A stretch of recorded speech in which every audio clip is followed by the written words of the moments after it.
بسم اللہ الرحمن الرحیم۔ السلام علیکم ورحمۃ اللہ وبرکاتہ۔ میں مسلم ہوں اور پاکستان کی بیٹی ہوں۔ پوری دنیا میں کہیں بھی کسی بھی مسلم کو کوئی کانٹا جو چبھتا ہے اس کا درد مجھے اپنے دل میں محسوس ہوتا ہے۔ کہیں بھی کسی مسلم کو کوئی گولی جو لگتی ہے مجھے اپنے سینے میں اترتی محسوس ہوتی ہے۔ دنیا بھر میں کہیں بھی کوئی مسجد جو گرائی جاتی ہے، شہید کی جاتی ہے، مجھے اپنا یہ گھر ٹوٹتا ڈوبتا اور گرتا نظر آتا ہے۔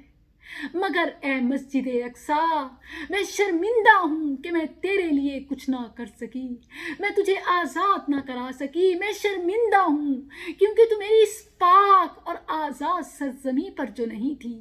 اگر تو اس زمین پر ہوتی، میرے پاکستان میں ہوتی، اسلام آباد میں ہوتی، تو دیکھتی کہ کہیں بھی کبھی بھی تجھ پر کوئی گولی نہ برساتا، یوں تیری در و دیوار پر گولیاں نہ برسائی جاتی اور تیرے صحن میں مسلمانوں کا خون بھی نہ بہایا جاتا۔ اے مسجد اقصیٰ، میں تجھ سے شرمندہ ہوں کہ تو اغیار کے قبضے میں ہے، تو پاکستان سے باہر جو ہے۔ اے بابری مسجد، میں تجھ سے بھی شرمندہ ہوں کہ تو بلاد کفر میں جو ہے۔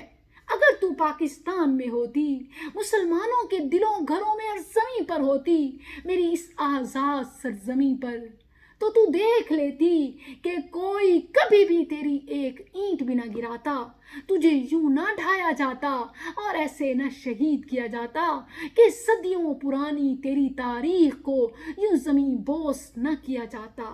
مگر اے مسجد توحید، میں تجھ سے شرمندہ ہوں۔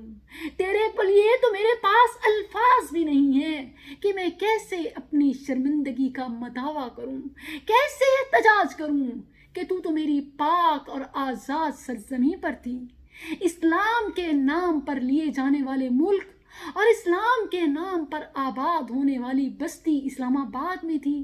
پھر کیوں یوں تجھے ڈھایا گیا؟ تیرے لیے تو میرے پاس الفاظ بھی نہیں ہیں، مگر ہاں ایک وعدہ ہے کہ تیری بحالی تک میں بولتی رہوں گی، اعلان کرتی رہوں گی، احتجاج کرتی رہوں گی، تجھے بحال ضرور کرا کے رہوں گی انشاءاللہ۔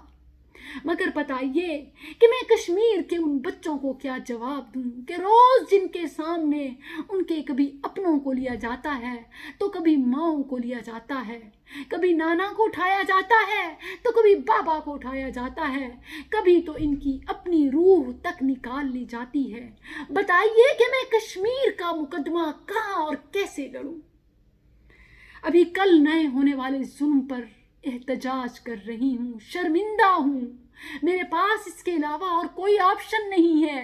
حکمران خواب غفلت میں ہے، عوام بے بس ہے، اپنا جان مال لٹانا چاہتی ہے مگر حکمرانوں کے اشارے کی منتظر ہے۔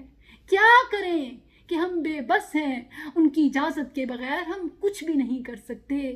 اس وقت ہم ایٹمی پاور ہیں لیکن ہمارا سارا اسلحہ صرف زینت اور ڈیکوریشن بنا ہوا ہے۔ اے کشمیر کے بچوں، تمہارے لیے تو میرے پاس آنسوؤں کے سوا کچھ نہیں ہے۔ پوری دنیا نے وہ منظر دیکھا کہ جب یہ ننھا بچہ اپنے شہید نانا کے لاشے پر بیٹھتا ہے اور ایسے بیٹھا ہے کہ لگتا ہے کہ پوری ملت اسلامیہ کے مردہ لاشے پر بیٹھا ہے، کیونکہ وہ ان کے لیے کچھ نہیں کر سکتے۔ جیسا اس کا نانا اٹھ کر کچھ نہیں کر سکتا، کچھ نہ کر سکا، اپنے بچے کو چپ تک نہ کرا سکا، ویسے ہی ہم بھی تو کچھ نہیں کر سک رہے کشمیر کے لیے، کشمیر کے باسیوں کے لیے۔ حالانکہ اللہ کا حکم ہے کہ مقبوضہ علاقوں کو آزاد کراؤ اور اپنے مجبور بہن بھائیوں کی مدد کرو۔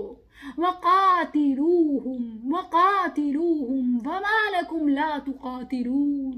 اللہ پوچھتا ہے کہ تمہارے بہن بھائیوں پر ظلم کیے جا رہے ہیں، تمہیں کس چیز نے روک رکھا ہے؟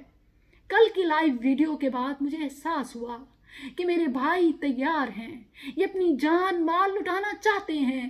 کیا کریں کہ حکمران خواب غفلت میں جو ڈوبے ہوئے ہیں، آواز اٹھائیے، سوشل میڈیا پر احتجاج کیجئے، ٹرینڈ چلائیے، پوری دنیا کو بتائیے۔ بالکل وہ سیاہ فام امریکی کی مثال دیکھ لیجئے کہ امریکہ میں صرف ایک سیاہ فام کیا مارا گیا کہ پوری دنیا